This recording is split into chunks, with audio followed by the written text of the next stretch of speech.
Hi, I'm your host, Christina Smith, and I'm a full-time life coach for women.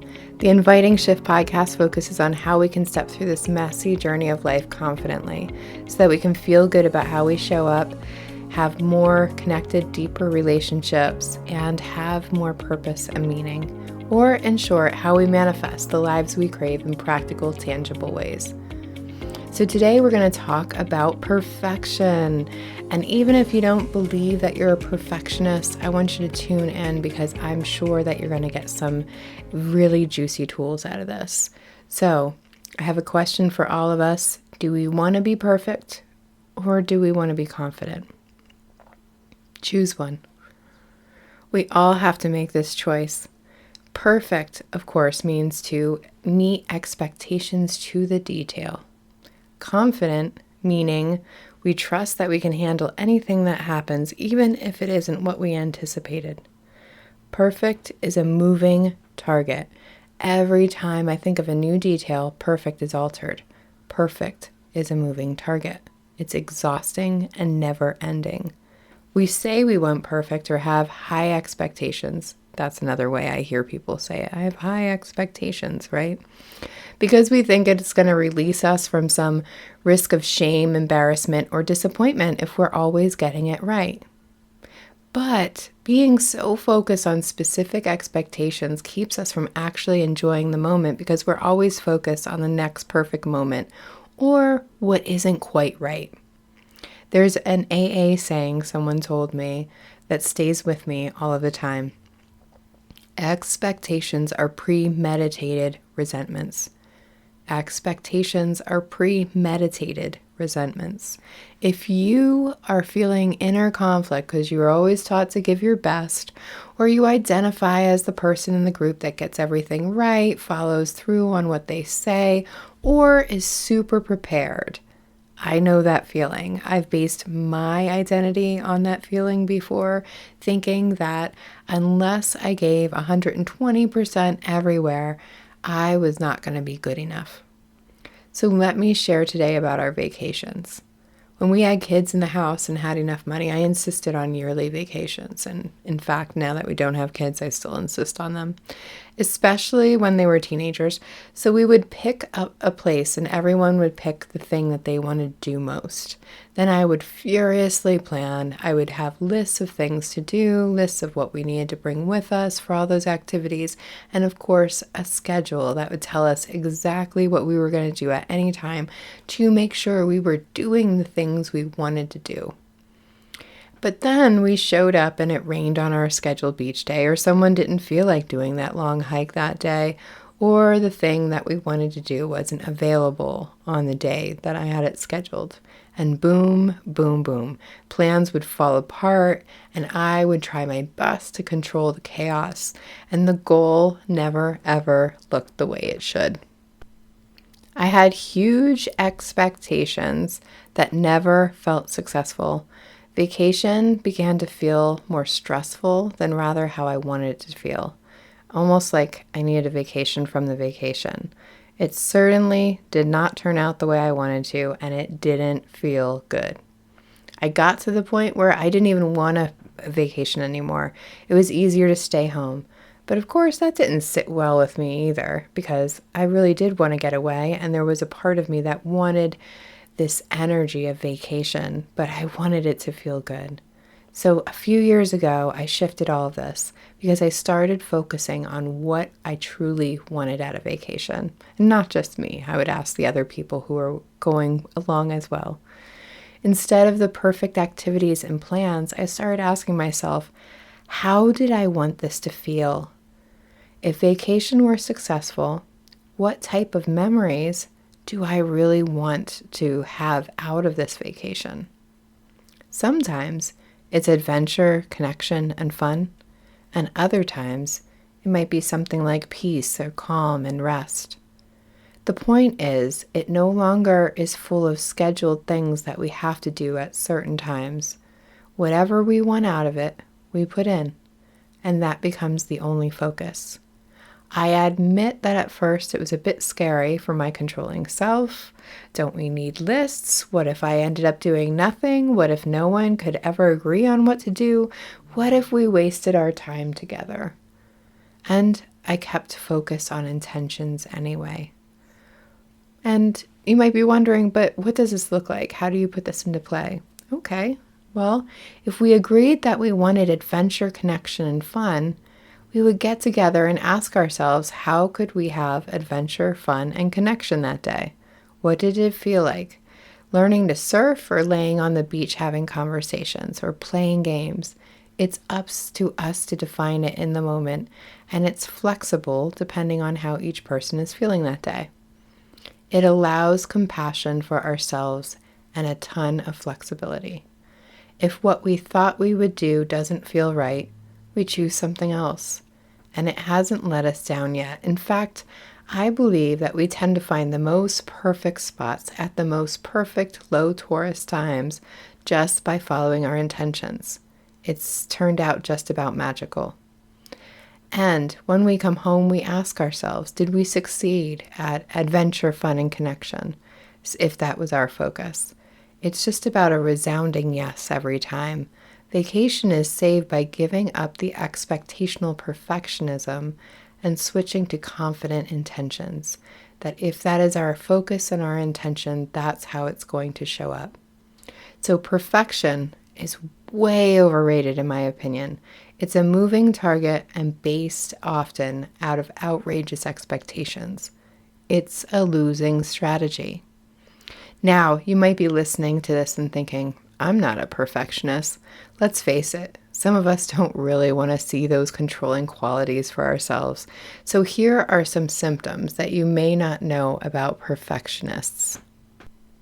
Perfectionists crave other people's approval. If you are seeking other people to get on your team or to agree with your decisions, you just might be a perfectionist. Another thing is everything seems black and white. If it's not right, it's wrong. If it's not good, it's bad. This is a natural way that our brain works to categorize things, but it really doesn't help us in all areas. So if you see everything as black and white instead of being more flexible, you're probably having these symptoms of being a perfectionist. It also goes along with it's all or nothing, right? If it can't be this, then it can't be anything. And so we live that all or nothing. I'm either going to get furious and blow my top, or I'm going to have to stuff down my anger. That's a perfectionist. Feedback can be hard to take for a perfectionist, even from someone who loves you, because we are so set that what we're doing is correct. That feedback can be hard to take. So if feedback is hard for you, you just might be a perfectionist. Perfectionists are often highly critical of others, not just others. Of course, we're highly critical of ourselves, but the way that we see it is we have large amounts of judgment about just about anybody who comes near us.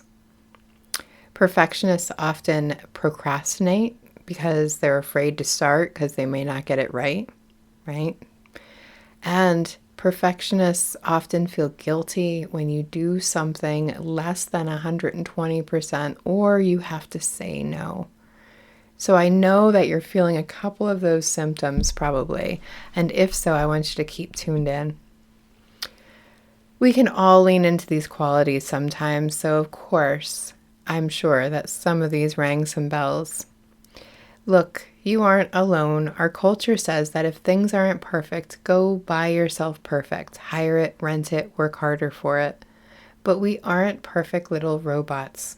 We're people. We're not meant to get it all right. Our journey is to get comfortable with life, which is anything but perfect. It's messy, it's chaotic, it's grief, it's joy, it's people getting big rewards for not putting anything in, and it's people not getting enough when they've done all the work. It's learning instead of winning, it's changes, it's growth.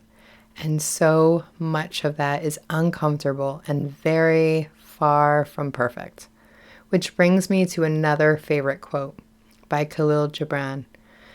Our anxiety doesn't come from thinking about the future, but from wanting to control it.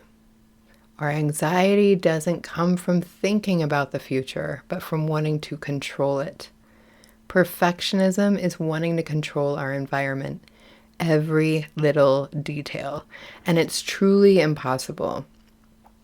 It is by far easier to adapt to the discomfort of life, to allow and surrender to the details that don't really matter and focus on what really matters, our intentions.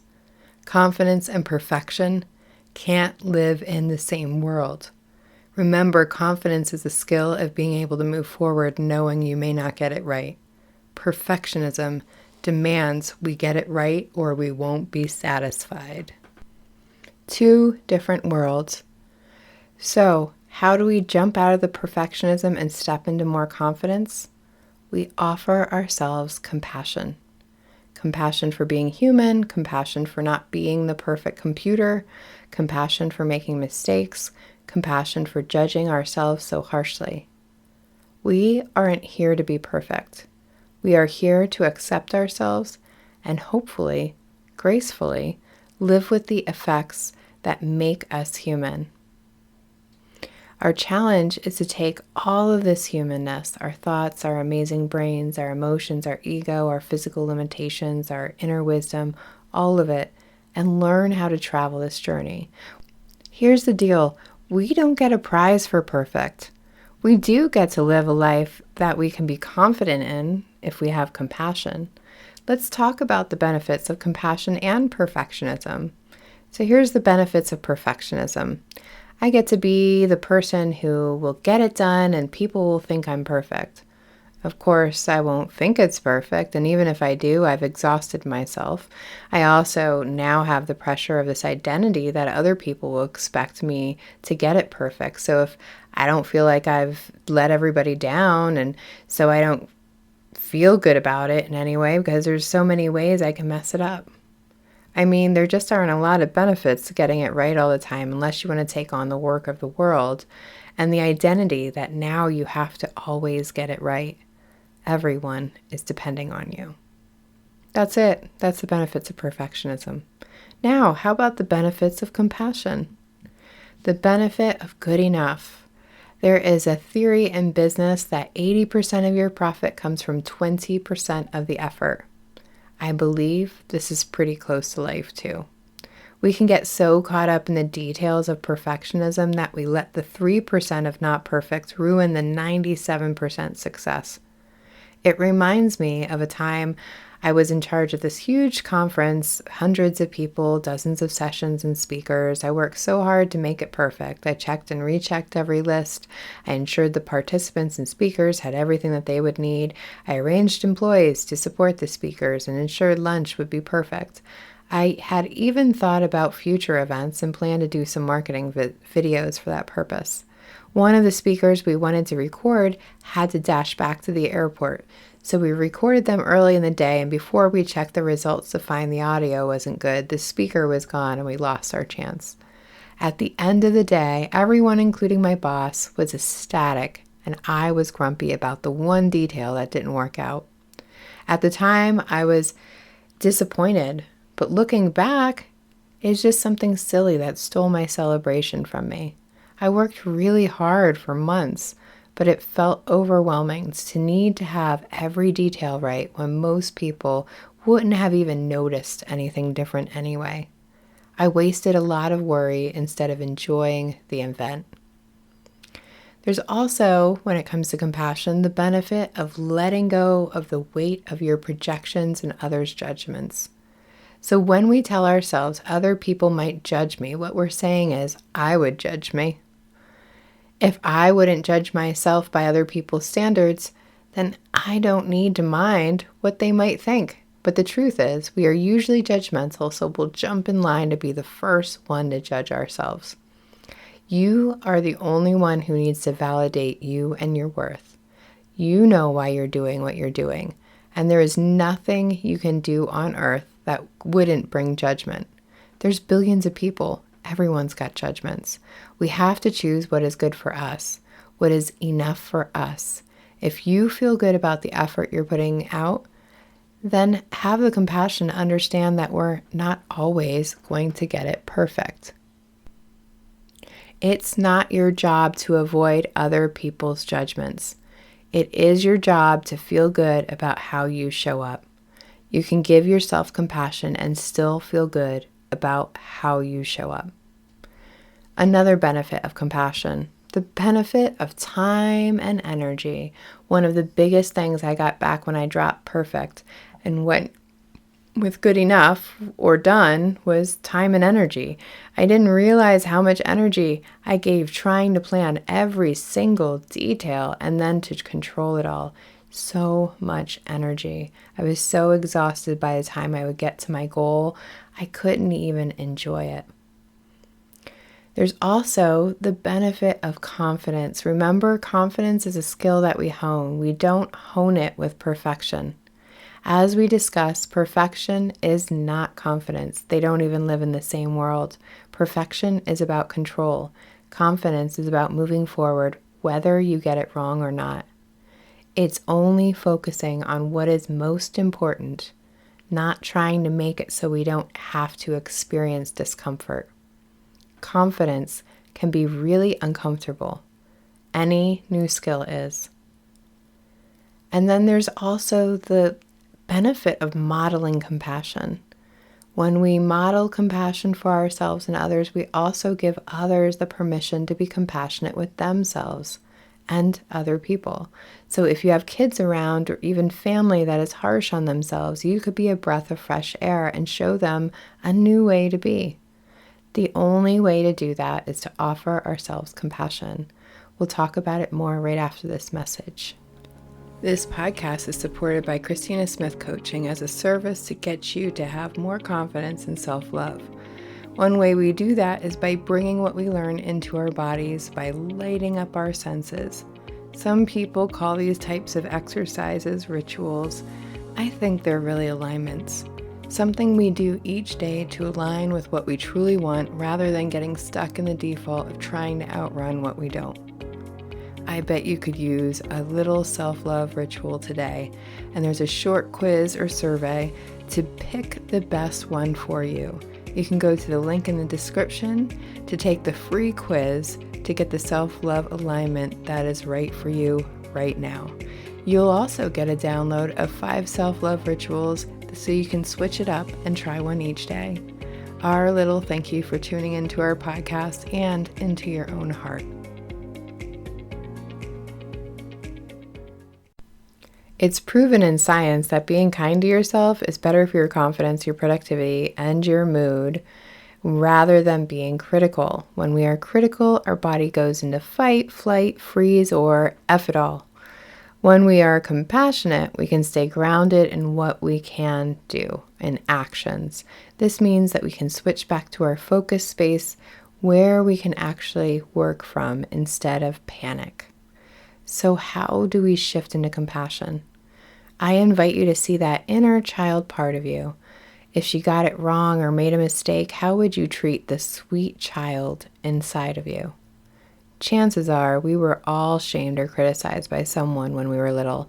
How did it feel as a child to know it wasn't okay to make mistakes as you were learning? To be criticized when you thought that you were doing a good job? To be told it wasn't enough? It was pretty crappy, right? It probably had you doubting whether you were even capable of getting it right, if you were even enough. Criticism isn't always helpful. In fact, it can break down the very parts of ourselves that think that we are capable. You wouldn't talk to a child or a friend by telling them that they were doing terrible or being overly critical. So this is where we're going to picture our inner child of ours. I even suggest that you get a picture of yourself as a child. I have one on my desk all the time, and she's there to remind me that being overcritical isn't going to help her shine. When you feel like you want to get critical or feel that urge of perfectionism coming on, one of those symptoms we talked about, look at this picture of your child, of you as a child. Or even envision your inner child getting it wrong and look into her eyes. Look at her and know that she's doing her best. Tell her that she is doing her best and it's okay, even if it doesn't work out the way she wants. Then, most importantly, ask that inner child, What is it that you need right now? Does she need to cry it out? Does she need encouragement? Does she just need to be held or heard? What is it that she needs to do in order to move forward with compassion for herself? Then give it to her. Give yourself a break, a snack, a nap, a timeout. Offer it to yourself. Because you are worthy just like that inner child. You are worthy of kindness and compassion. There's a bonus visualization for this episode, so I kept this episode short so you would actually get the visualization and work through it, because it's a way that we can offer our inner child some love and some affection and give ourselves whatever it is that we need in the moment in order to be more compassionate with ourselves. So I hope that you download that. I hope that you'll look at those symptoms of perfectionism as well and start getting honest with yourself about where you could spread more compassion so that we can have more resilience and more confidence about ourselves and the way that we show up. I hope this episode was helpful. Please let me know if you have any questions.